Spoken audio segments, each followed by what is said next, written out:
Hello guys, Mr. Wednesday here, back at it with another video. So today we actually are on the Hyder Gaming's account. Well, his in-game name is Valky321. He's the winner of the YouTube giveaway I was hosting about 10 days ago, I wanna say. So what we did here was basically build a Draco Ultra Nightmare team. Now, he was on a very good day, tricking already, given that he was most of the time getting just about 19 million damage, and on a then again a really good day, the damage was going up to 23-24 million per key. But he really wanted to get like a 2 kill Ultra Nightmare team. Now sadly his gear just isn't there yet. You'll see us using a lot of common and uncommon gear of pieces. So we did manage to solidify a 3-key team here, and I'm gonna show it off here really quickly. I do want to go over the stats and explain the reason why it works. Now we all know that when you use a Valkyrie, she has this passive which increases the turn meter by 10% each time a buff is placed, which is definitely something that you need to think about when you're bringing her against an affinity clan boss. But thankfully, when it comes to the team we have built here, that's not gonna be an issue because we will be using Tuhanarak here. Now Tuhanarak is actually gonna have her A3 closed off completely because we cannot allow her to be placing the increased speed. It just throws the tune completely off. But the thing and why this works is because she has block buffs on her A2, which she's gonna be placing all the time. And through that, the clan boss actually cannot buff himself, making Valkyrie stay in tune throughout the whole fight. Now as for the masteries, they are not complete here. That's okay, we'll survive. We go basically our most typical clan boss mastery build into the War Master here, and then we did go for some accuracy. Now when I say the gear was a struggle, I truly mean that. Like when you go look for a helmet in a lifesteal set that had speed on it, you have exactly 2, literally 2. Even this one, I believe, yeah, this one has it, but like as you can see, very bad substats other way around. And again, just throughout the gear, it's not ideal, so that's actually a good thing. There's still a lot of room for improvement. Now we actually did manage to get away with somewhat good accuracy here, but we do not need to worry about that because her aura is actually top tier, and she gives us 70 accuracy increase in all battles, which is gonna be really handy here, because otherwise I do not think we would be doing near enough damage. Now the second person we'll be using is actually gonna be Vizier here. Small cut there, guys. Something malfunctioned and my Filmora just decided to exit out. We'll actually stop recording, not fully exit out, thankfully, so I do not have to do the intro again. So with Vizier, I wish we could have gotten away with more HP or defense. Sadly we couldn't. The speeds here are gonna be semi-high, I'm gonna say, at least for the gear level we have here. Again, the debuff accuracy is nowhere near what we need it to be, but thankfully through the aura we will be able to actually have enough accuracy based off of what we need for Ultra Nightmare, which is at least 220 to 30 to be just safe. Then we do have a Draco here, who again, uncommon, common. You would think this is like a great piece, and thankfully did roll 3 damage 3 times, which is exactly what I wanted. Otherwise not ideal. Wish we had some speed here. The speed again was just a lot of I'm sorry about it. Getting the speeds was just very hard here, given the fact that again, when you perhaps go and check on accuracy banners here with speed, you actually have just 1. That's fine. Again, as I said, I do not mind. I actually prefer getting a challenging takeover like this one, where it's not just something that's easy peasy and we just do 1 key all the time. It's okay. The beauty of this kind of build is that there is actually a lot of room for improvement, and basically on a day-to-day basis as he gets better gear. Again, for the masteries, we do not have them full. That's okay. Again, just your basic typical war master tree on offense for clan boss, and then obviously just some more accuracy here, so we do not struggle more than we need to. Now, when it comes to Valk, we actually had no leftover lifesteal gear. Well, we kinda did, but the fact is we would be having like 4.5k defense instead of 6.5, and I just cannot believe that's gonna be better for our clan boss here, given that she is actually the last one standing anyway. So that's definitely something to think about.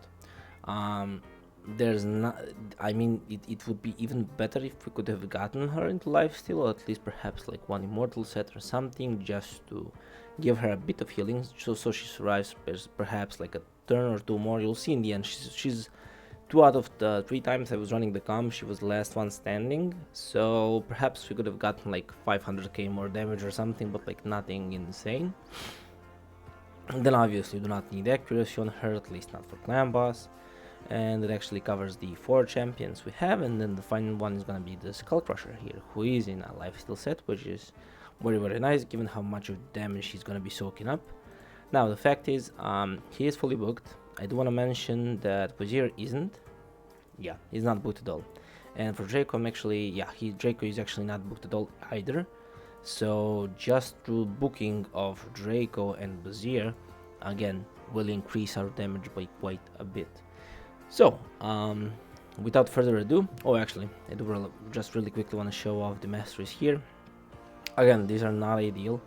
I wish we have gotten into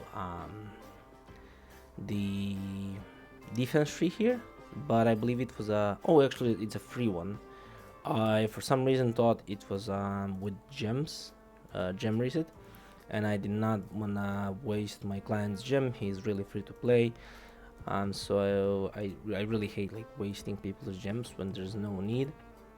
We will get just a tad bit more damage when we actually grab these 2 right here, so I'm gonna mention that to him for sure, just so he knows. As you can see, we actually do not have full masteries everywhere. That's fine though. So without further ado, I'm just gonna show you the run. It's a full auto run. I'm gonna show you the presets as well. The logic of the presets here is basically we just want our Tuhanarek to not use 8P as I mentioned, and then to open with 8-2 so that Vizier can start extending it. Now Valk is gonna go, she's gonna put up the shield and the counter attack, and then Draco and Skull Crusher actually do not take the turn in the first well, actually like the turn 0 clan boss. I dislike saying the first turn because then actually people think like it's a turn 1. It's not. The first turn of clan boss is actually turn 0, so basically before clan boss even takes a turn. Now we do have this set as opener, and then don't use because I do want him to only use the damage dealing abilities, and then Vizier is obviously gonna extend the decreased defense and weaken, so that's okay.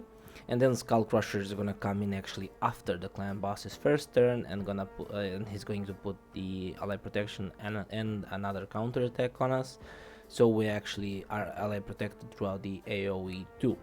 Without further ado, I'm just gonna shut off my mic here and speed up the rest of the fight.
And we're back.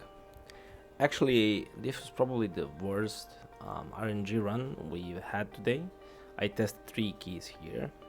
As you can see, it is very consistent. I do not see this team not rekeying. Tuhnark is truly amazing. She does place the continuous heals, as you could have seen. I do, even though she does place them, because we do not have 100% click rate on everyone, they actually do not heal back up all the time. And at one point I actually thought this was gonna be the best run we will have today, and sadly it wasn't. You could have seen actually Wallach dying way before the Skull Crusher, which actually never happened on the 2 previous runs. The problem again is she does not have any source of healing, so she just doesn't heal back up.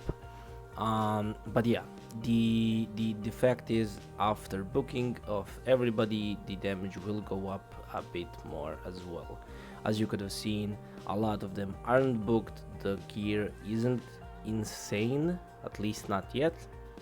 So with time, Hyder here will definitely get his 2-key team.